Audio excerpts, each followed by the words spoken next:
Good evening there, everybody. What is happening? Hopefully, you all are having a wonderful day today. So, I thought that I'll give my little fight review of the big fight between Canelo Alvarez and Billy Joe Saunders. So, let's just talk about it.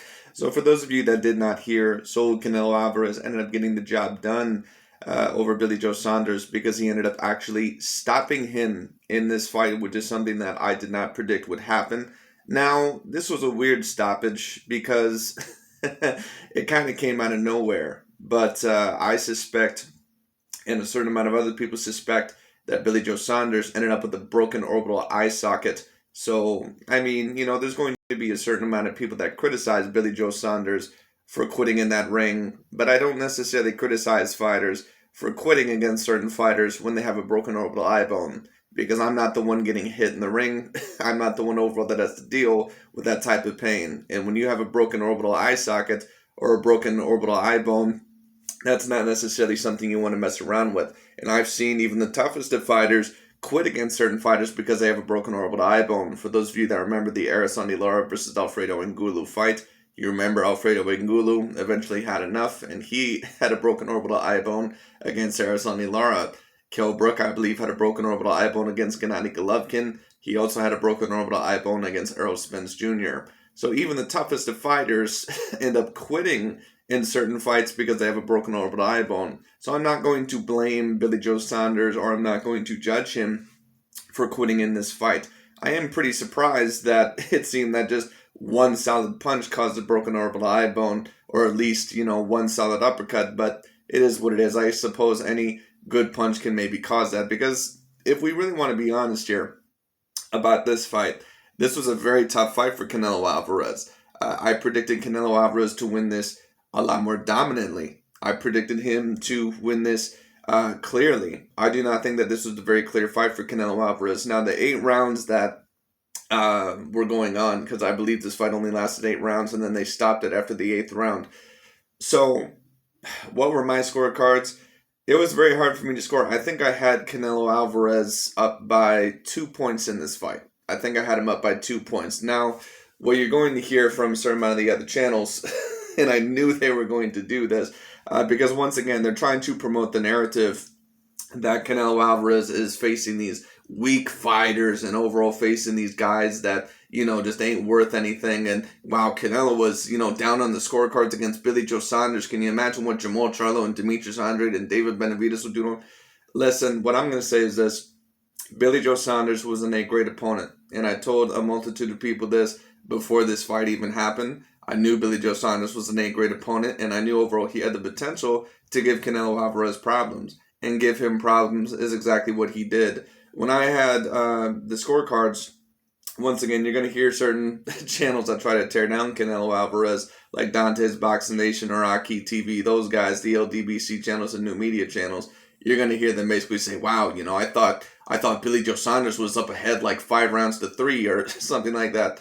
What I'm going to say is this. It was a fight that maybe you could argue was going either way. There were a couple of swing rounds, in my opinion, but I would probably have to say that I was giving Canelo Alvarez the majority of the rounds because I saw Canelo Alvarez landing more accurately. That's not me saying that I didn't see Billy Joe Saunders land in certain rounds. That's not me saying that he could have not won some of those swing rounds.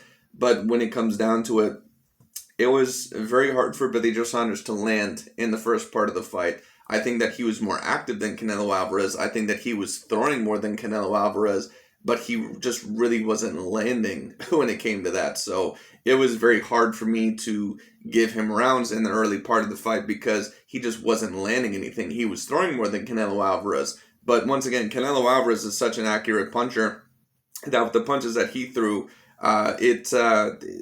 they would somewhat land. So that's kind of the way that I looked at it. This fight kind of reminded me of Adrian Broner versus Mikey Garcia in the first few rounds, where Mikey Garcia really didn't throw a whole lot, but you kind of had to give him the rounds anyways because the punches that he was landing, they were the clear accurate shots, and Adrian Broner just wasn't landing anything. So that's kind of what this fight reminded me of in the early portion.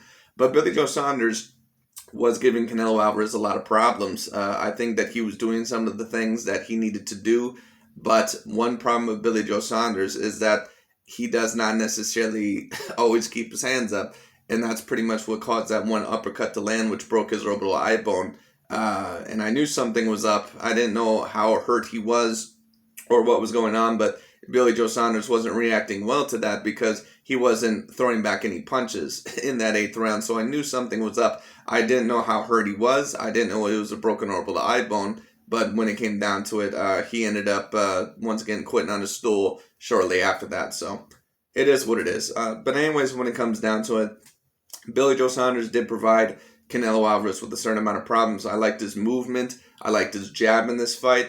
I liked the uppercut. He was able to instill that a couple of times. He kind of did what I said he would need to do in this fight. It's just kind of an unfortunate end that he ended up breaking an orbital eye bone. And overall, this fight had to end that way. Now, the judges had Canelo Alvarez up on the scorecards anyway. I think a couple of them maybe were a bit wide, but I would still say that Canelo Alvarez deserved to be ahead in this fight. Once again, you're going to hear a certain amount of the channels out there say that, oh, Canelo Alvarez, man, he was down in this fight. I don't think he was, personally. I think Canelo Alvarez was winning the fight slightly, but when it comes down to it, it was a hard fight to judge, in my opinion. Billy Joe Saunders was giving them a lot of problems, when it came down to it. So give credit to Billy Joe Saunders for credit is due. He is an A-grade fighter. Give credit to Canelo Alvarez for, unifying another belt. I believe now he has the WBO belt. The only belt that's left, I believe, in the super middleweight division is the IBF belt. And I believe Caleb Plant has that one. So Caleb Plant apparently is next on the radar. And after this fight, I'm very interested to see how that fight goes. Because Caleb Plant, in my opinion, might even be potentially a bigger threat to Canelo Alvarez than what Billy Joe Saunders was. That is something that's going to be very interesting because Caleb Plant also is very decently slick when it comes down to it. Caleb Plant, he can move around. He's a little bit bigger, I believe, than Billy Joe Saunders. If I'm wrong about that, then correct me. When it comes down to it, that's going to be an interesting fight. I'm really going to love to see that fight because Caleb Plant, in my opinion, out of all the people that are 160 pounders and 168 pounders, Caleb Plant to me is the biggest threat to Canelo Alvarez. Some people may disagree. They may say it's David Benavidez. They may say it's Demetrius Andrade. They may say it's Jamal Charlo.